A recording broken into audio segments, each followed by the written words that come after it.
Cette enquête, vous l'avez intitulée « De Gao à Abidjan sur les traces de Ben Mokhtar, le broker qui chuchote à l'oreille des Ouattara ». Pourquoi avoir choisi d'enquêter sur ce personnage? Parce que Ben Mokhtar est un personnage clé qui raconte le Sahel, qui s'est fait tout seul, qui a quitté son Gao natal, qui est parti à Bamako, qui a lancé ses business et qui s'est à la fois rapproché des hommes clés, notamment du président ATT à l'époque, auquel il a financé la campagne en 2002. Une campagne victorieuse qui lui a ouvert toutes les portes, qui lui a donné tous les grands marchés. Ensuite, il est parti, après le coup d'État, il est parti en Côte d'Ivoire et il a été introduit par Chafi à tout ce cercle, à la sphère politique, des affaires également. Des affaires notamment. Et il a fait la rencontre du ministre de la Défense actuel, qui est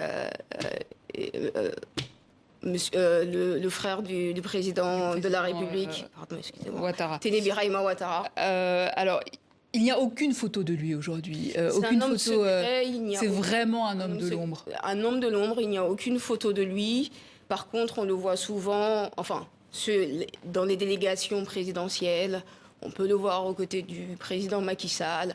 On peut le voir aux côtés du président ivoirien. Mais concrètement, c'est impossible de trouver son image. Il n'y a que ceux qui le connaissent véritablement qui arrivent à le reconnaître au sein de ces délégations-là. Il essaye à chaque fois de s'introduire au sein des délégations présidentielles, de réseauter et de se rapprocher au plus possible des présidents de la République. Et l'objectif, c'est quoi? Qu'est-ce qui se négocie comme ça dans l'ombre?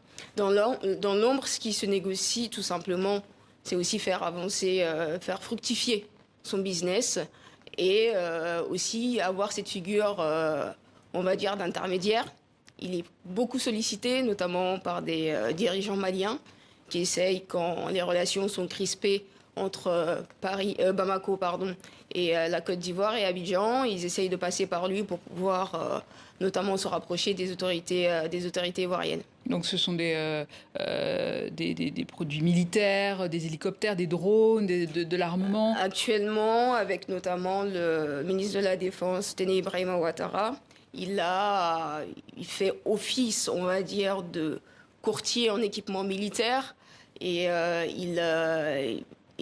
il essaye de négocier des contrats, notamment dans la fourniture d'hélicoptères, de drones, etc. Donc des gros contrats au ministère de la Défense en Côte d'Ivoire. Il est très connu parce qu'il y est souvent et il a l'oreille du ministre de la Défense. Vous diriez que c'est l'un des plus gros intermédiaires aujourd'hui sur le continent africain? Je ne sais pas si c'est l'un des plus gros intermédiaires sur le continent. Je n'irai pas jusqu'à dire ça, mais c'est un intermédiaire incontournable.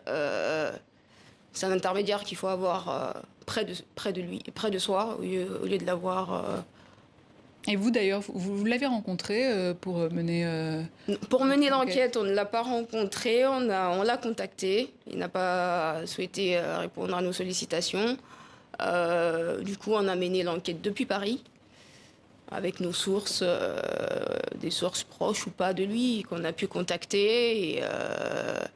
Et voilà. Alors vous le disiez, hein, c'est naturellement au Mali qui s'est fait connaître en devenant un proche d'ATT, Amadou Toumani Touré, l'ancien président. Il a notamment négocié avec les Touaregs du MNLA. Il a négocié avec les Touaregs du MNLA. Quand le président ATT était au pouvoir, il dépêchait en toute discrétion Ben Mokhtar dans le nord pour qu'il puisse...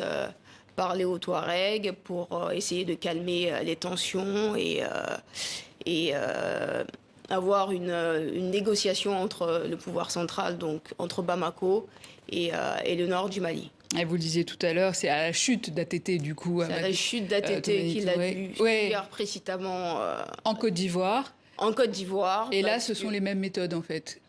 Que partout ailleurs. En Côte d'Ivoire, ce sont les mêmes méthodes. C'est un homme qui est très réseauté. Donc, il a eu son oncle, Moustapha Limam Chafi, qui l'a introduit donc, en Côte d'Ivoire à toute cette sphère, au Gotha, on va dire, politique ivoirien.